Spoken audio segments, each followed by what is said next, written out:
Chères auditrices, chers auditeurs, il y a 3 semaines, la princesse de Galles, épouse de l'héritier du trône du Royaume-Uni, annonçait qu'elle était atteinte d'un cancer et qu'elle allait subir une chimiothérapie adjuvante.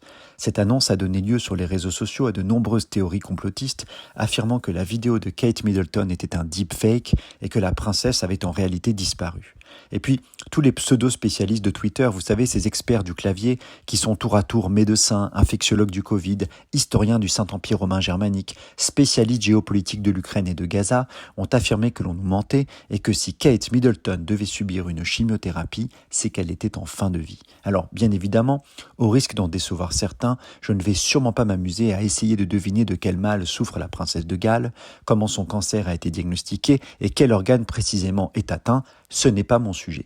En revanche, je tenais à vous expliquer ce qu'est une chimiothérapie adjuvante et dans quelle situation, et certainement pas la fin de vie, nous administrons ce type de traitement.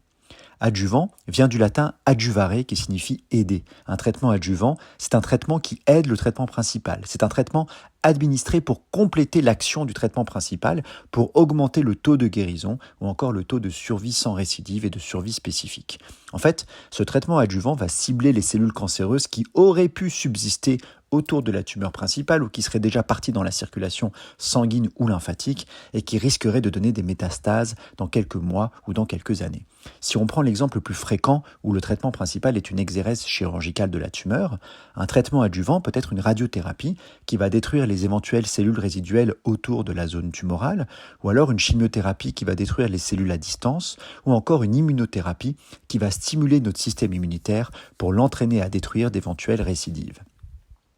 Vous noterez que j'ai utilisé le conditionnel parce qu'en fait le traitement adjuvant repose sur une incertitude, celle de ne pas savoir si notre traitement principal a été suffisant, s'il a totalement débarrassé ou non l'organisme des cellules du cancer. En effet, lorsque l'on traite un cancer, il n'est pas possible d'affirmer avec 100% de certitude que le cancer n'a pas commencé à disséminer. Alors bien sûr, on réalise un bilan d'extension avec des scanners de l'imagerie conventionnelle ou de l'imagerie métabolique comme les fameux TEP scans pour nous aider à détecter des métastases, mais ces techniques ne peuvent détecter que des lésions de quelques millimètres déjà, c'est-à-dire formées de milliers ou de millions de cellules. Dans certains cas, on peut rechercher des traces d'ADN tumoral dans le sang, c'est-à-dire des traces infinitésimales laissées par ces cellules tumorales pour nous indiquer la possibilité d'avoir de la tumeur résiduelle, mais c'est encore très préliminaire.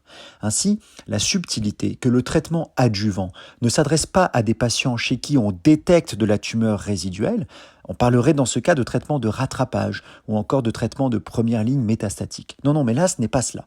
Le traitement adjuvant s'adresse à des patients chez qui on ne détecte aucune cellule résiduelle avec les moyens dont nous disposons, mais chez qui il pourrait quand même subsister quelque part dans le corps des cellules cancéreuses indétectables.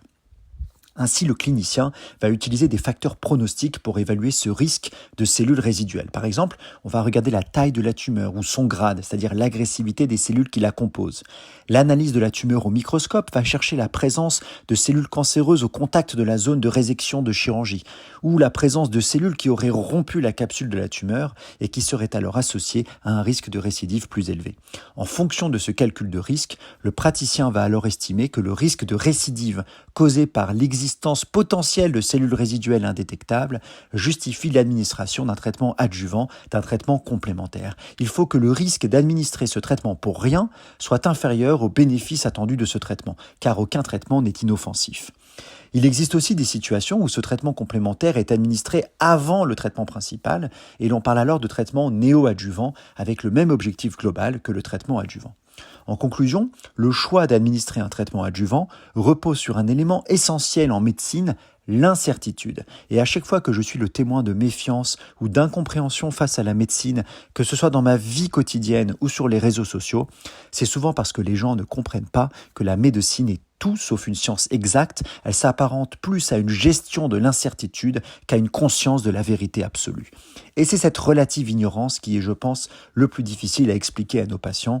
C'est cette phrase célèbre attribuée par Platon à Socrate dans son Apologie « Je ne sais qu'une chose, c'est que je ne sais rien ». Je vous remercie de votre écoute et vous souhaite une excellente journée sur RCJ.